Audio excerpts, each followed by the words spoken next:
Morning. We're live back here at the home church. Like I said last week, or the week, whatever, week before that, I'll be back at Enterprise next weekend, Memorial Day weekend coming up. Nice long 3-day weekend. Good chance to get some rest. But yeah, I will be at Enterprise Baptist Church again. So please be in prayer that continues to go well, and that they receive wisdom and guidance for in the process of looking for their new pastor. So we're going to finish up Hebrews chapter 11. Roll call of the faithful, I guess you could call it. I've heard it called roll call of the saints. And Paul, as far as we know, Paul wrote all this, is listing off a whole bunch of people that had faith in God and his promises. They didn't see him immediately, but they will see them eventually. So,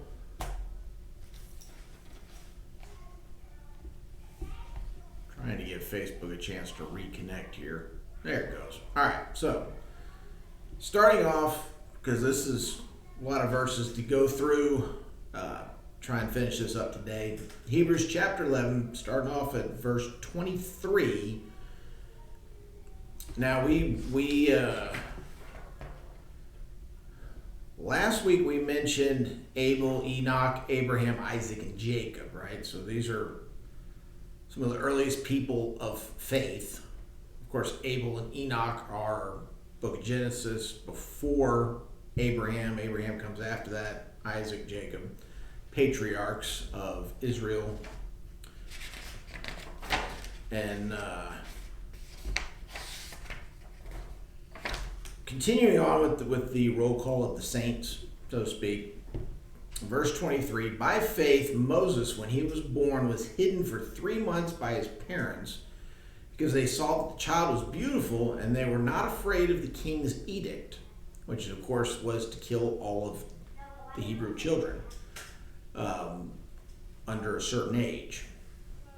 Let's see here. So, by faith, Moses, when he was grown up, refused to be called the son of Pharaoh's daughter, choosing rather to be mistreated with the people of God than to enjoy the fleeting pleasures of sin. Of course, Egypt is representative of sin, of that comfort level in a place where God doesn't want you to be long term. And that's why he pushed them out of Egypt, because they never would have went to the promised land if he hadn't done that. They were way too comfortable. So, choosing rather to be mistreated with the people of God than to enjoy the fleeting pleasures of sin, he considered the reproach of Christ greater wealth than the treasures of Egypt, for he was looking to the reward by faith, for he was looking to the reward. So, he was looking into the future. He wasn't looking immediate. So, it wasn't about self-pleasure. It was something that was going to come to him later on down the road. So, by faith he left Egypt, not being afraid of the anger of the king, for he endured as seeing him who is invisible. By faith he kept the Passover and sprinkled the blood, so that the destroyer of the firstborn might not touch them. So, Facebook is not wanting to cooperate this morning, which is okay. There it is.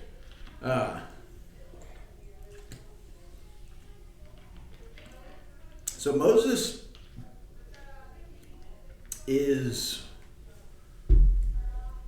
hidden away, protected from the order to kill all the firstborn children for the nation of Israel. They were getting to be too many, population control kind of a thing. Sound familiar?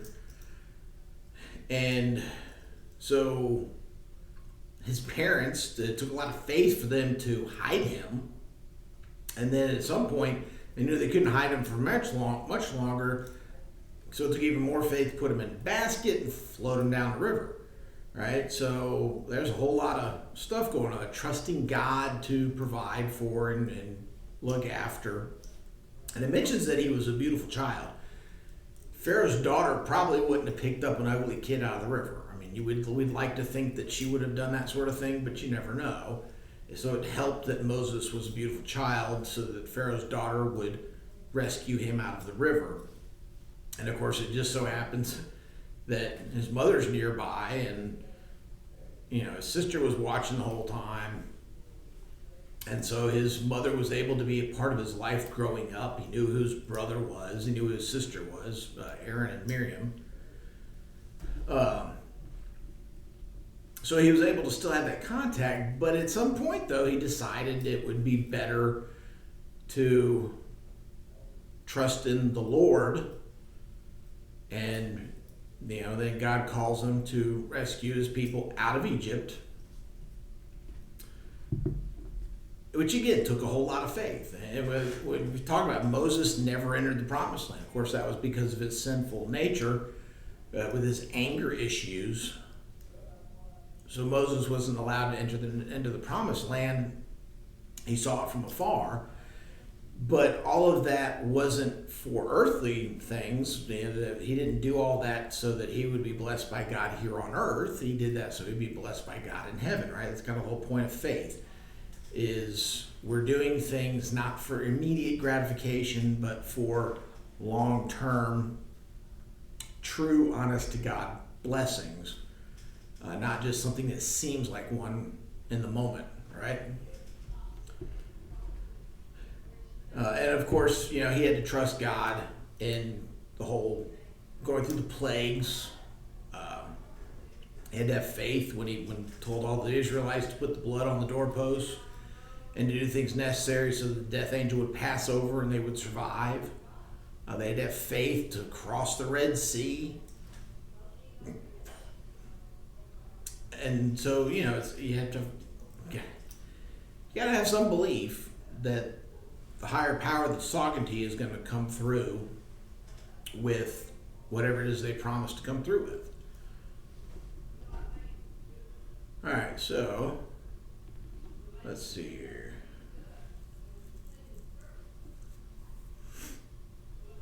Verse 29. By faith, the people crossed the Red Sea as on dry land, but the Egyptians, when they attempted to do the same, were drowned. By faith, the walls of Jericho fell down after they had been encircled for 7 days. By faith, Rahab the prostitute did not perish with those who were disobedient because she had given a friendly welcome to the spies. So Moses, he's a Jew, and you kind of expect that from Jews because of their relationship with God, even leading up to and through their time in Egypt, and then as they leave Egypt and as they're entering into the promised land, all the stuff that had transpired spread across the known world at that time. So people knew that the Israelites were the Hebrews were the chosen people of God, because that was the one true God that was actually performing these tremendous miracles, and they were defeating their enemies. So by the time they got to Jericho, people knew that the Israelites were coming. And so Rahab took a chance that she could be spared, and sure enough she was, because she blessed the children of Israel, and in return God spared her. And then where does she end up? She ends up in the lineage of Christ. Prostitute Rahab becomes part of the tribe of Israel and is David's great-grandmother or grandmother, great-grandmother, I think. And so, it's like, wow, that's pretty cool. But she had to have faith that God was who he says he was, is who he says he is, and will do the things he says he will do. So she had to trust that God was going to spare her. And what was interesting is the spies are the ones that made that agreement. So God honored that, but she had faith that they were able to petition on her behalf. God saw what she had done, and then she hung the red cord out of her window. And they've actually found archaeological evidence of the walls of Jericho. They have found what they believe to be Rahab's home. It's the only part of the wall left standing. Back then, the walls were very thick, and people lived inside the walls. And so, like I said, they believe archaeologically that they have found her home. But that's still pretty amazing, though. It's I talked about this last week when I was over at Enterprise. A young man sitting there in the park reading the Bible, and he's amen, hallelujah, right? And the guy, atheist, walks by and he says, well, this is God drowned all the Egyptian army, the enemies of Israel, in the Red Sea. Well, that's not really the Red Sea, it's the Reed Sea. Well, okay, that's even greater miracle, because you're talking about a few inches of water as opposed to hundreds of feet of water. So, is our faith reliant upon concrete things? And I don't say that like we should have no proof. We have the Bible. We've had the Bible for thousands of years. And we are continually finding archaeological evidence that proves historical events in the Bible. Still doesn't guarantee you salvation. It still doesn't solve all your problems, but it certainly gives more credence when we say that you can trust what the Word says. And it strengthens our faith. Do we have to have it? No. We haven't had some of this archaeological evidence we haven't had for thousands of years. So it really shouldn't matter. It's helpful to have it, but not necessary. Let's see here. Okay, so verse 32. What more shall I say? For time would fail me to tell of Gideon, Barak, Samson, Jephthah, and David and Samuel, and the prophets, who through faith conquered kingdoms, enforced justice, obtained promises, stopped the mouths of lions, quenched the power of fire, escaped the edge of the sword, were made strong out of weakness, became mighty in war, put foreign armies to flight. Women received back their dead by resurrection. That's in 1 Kings. Some were tortured, refusing to accept release so that they might rise again to a better life. So he's going through all this stuff with the establishment of Israel. If you notice, he's doing all of this in chronological order. Obviously, starting out with Abel, and then Enoch. He walked with God and he was no more. Then that led up to Abraham, which even before Abraham, though, is you got Moses, right? So a little bit out of whack there, but Abraham he's the father of Israel, right? He's the father of faith. And so he's a very prominent figure, so he's going to start out with him. But by and large, this is in chronological order throughout the Old Testament. So if we study our Bibles, if we go back and study the Old Testament, as we should, don't ignore it, we get into and study the Old Testament, we're going to see that everything and everybody had to rely on God for whatever promised to happen. And so it wasn't just an issue of name it and claim it kind of stuff. It was, God spoke to people, spoke through the prophets. He spoke directly to Abraham. He spoke directly to certain people who then turn around and told everybody else. But you have to believe. You have to, it's. I don't know that we would have the. Excuse me. I don't know that we would have the fear and the reverence today if we heard a voice. We're gonna say, "Oh, that's government psyop project. That's a what?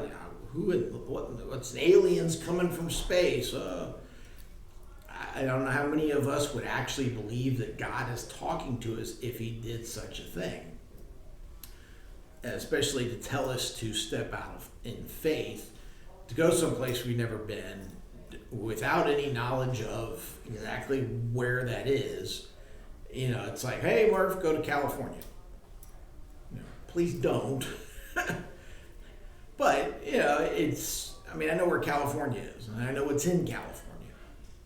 And so it's not as daunting to tell me to go to California as it would be to tell Abraham to pack up all your crap and just start walking out in the wilderness and just walk until I tell you to stop, kind of a thing. It's not the same to tell me to go take a job somewhere, whereas telling Moses to gather up the children of Israel and lead them out of Egypt.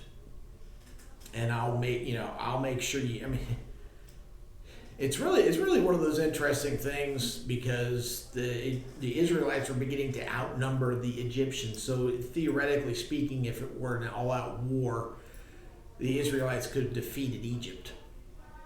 But that wasn't the plan. That wasn't the way God wanted things to happen.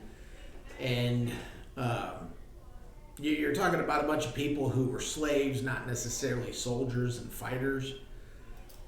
And so, it took some faith there, and it took God following through on his promises to actually protect them and to lead them out of there. Stop and think about that. When they wandered around the desert for 40 years, they never had an army. God fought all their battles for them. They didn't do any kind of fighting until they actually entered into the promised land. And the little skirmishes they did have, again, God fought their battles for them. He prepared the way. He prepared the enemy to run from them. He struck fear so that when the Israelites did show up, the people didn't put up much of a fight. That's still pretty amazing, God doing all those things. But the Israelites had to trust him. And when they didn't trust him, when they got to the promised land, they sent the spies in, and despite the help from Rahab and all the information they got from her, only 2 people came back saying, we can do this. Everybody else said, no, we can't. All right, so God made them run around the desert until that faithless generation passed away, so the next generation would have the faith necessary to trust and obey God, to go and do the things they're supposed to be doing that God's telling them to do. So, all this stuff in verses 32 through 38, he's taken from Kings, which Kings and Chronicles covers essentially from Saul all the way up to the last king, and I forget his name. But so it's all of David's descendants over the nation of Israel, northern kingdom and the southern kingdom, all of that, and he's talking about all the things that happened throughout 1st and 2nd Kings. Put foreign armies to flight. Women received back their dead by resurrection. Some were tortured, refusing to accept release, so they might rise again to a better life. Others suffered mocking and flogging and even chains and imprisonment. They were stoned. They were sawn in two, like cut in two. They were killed with the sword. They went about in skins of sheep and goats, destitute, afflicted, mistreated, of whom the world was not worthy, wandering about in deserts and mountains and in dens and caves of the earth. So the Israelites, unfortunately, couldn't follow God fully. And so every time you turn around and you get into Kings and Chronicles, every time you turn around, they disobeyed God, and he would turn them over to be afflicted by whichever army, nation, whatever God would raise up to come in and discipline and punish Israel for idolatry and among other things. And so they endured those things, though, because they knew ultimately there was an eventual promise of salvation from God. They endured those things and they suffered through those things, and in part because they knew they were being disciplined. But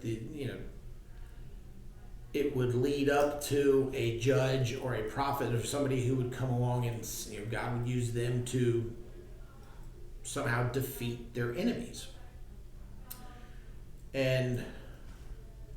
But yeah, I mean, they still had to trust God that he was going to fulfill his promises and do those things that he said he was going to do.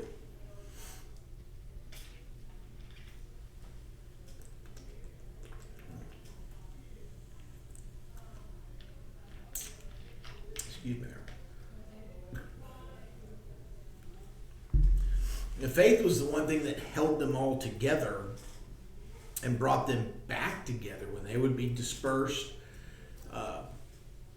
when they would be taken off, carried off in different various places by the people that God sent to discipline them. They would continue to tell the stories, and that would bring them back to faith. And at some point, within a generation or two, or however long of a period of time, they would finally cry back out to God because they had faith that God would keep his promises. That if they repented and turned from their wicked ways, that he would heal their land. That's a very real thing. It's a very real promise that the Israelites, even today, should have faith in. And they should turn back to God. Eventually they will. Eventually the whole nation of Israel is going to turn back to God and accept Messiah. But it's what they've got to go through to get there that's really unfortunate. So to finish out the chapter, though, verses 39 and 40, and all these, though, commended through their faith. Remember, commended is essentially testimony. It's the stories passed on from generation to generation. The stuff we have written in the Bible is because these people, stood in faith and obeyed God. And so it's been written down to be memorialized for ages and ages to come, and to encourage people in the future for us to be able to read these stories and firm up our faith in the fact that God will provide and will follow through. So though commended through their faith, did not receive what was promised, since God had provided something better for us, that apart from us they should not be made perfect. So, ultimately, as I've spoken of before, as Paul has talked about in throughout the whole book of Hebrews,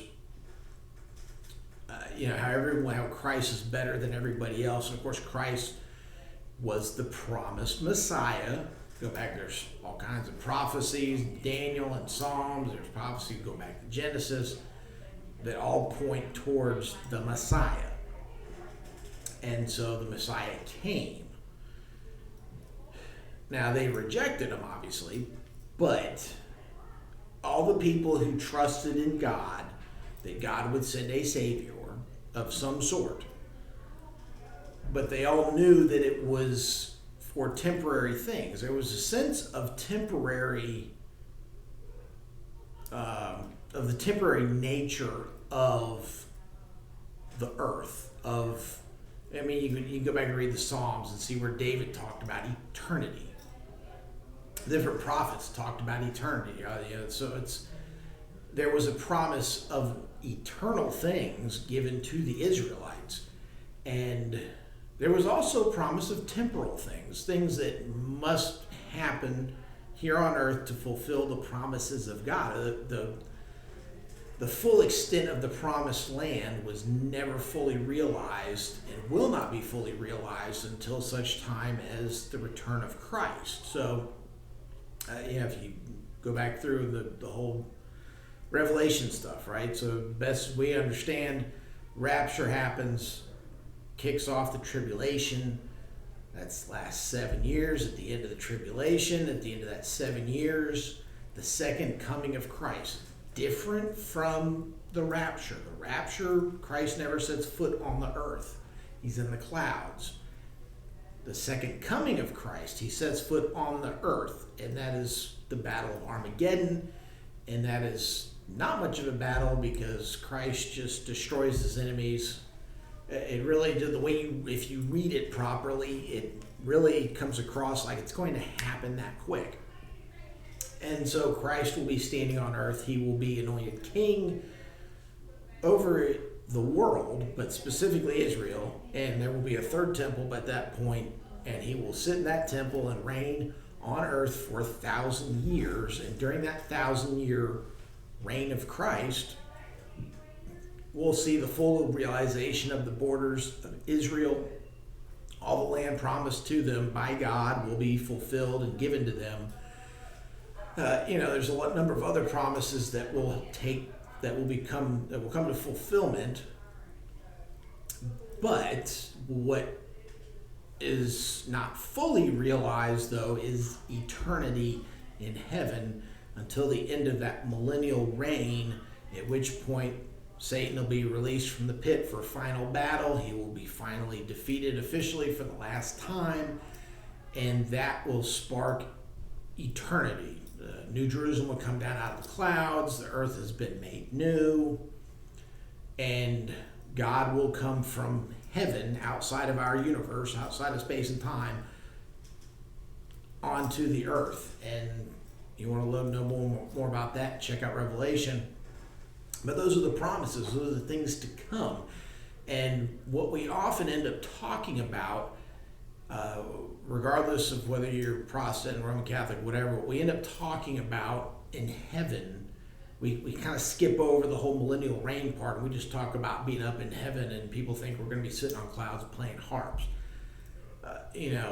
which is not what we're going to be doing. But we have enough information to know we're going to be spending that time praising God. But again, there's things that have to happen before you get to that point of eternity in the presence of God. And so, obviously Paul says to be absent from the body is to be present with Christ. So your soul will be with Christ while your body is left here on earth, until such time as the full resurrection, the rapture happens, and our bodies are taken up off the earth and made new as well, so that we have our heavenly bodies.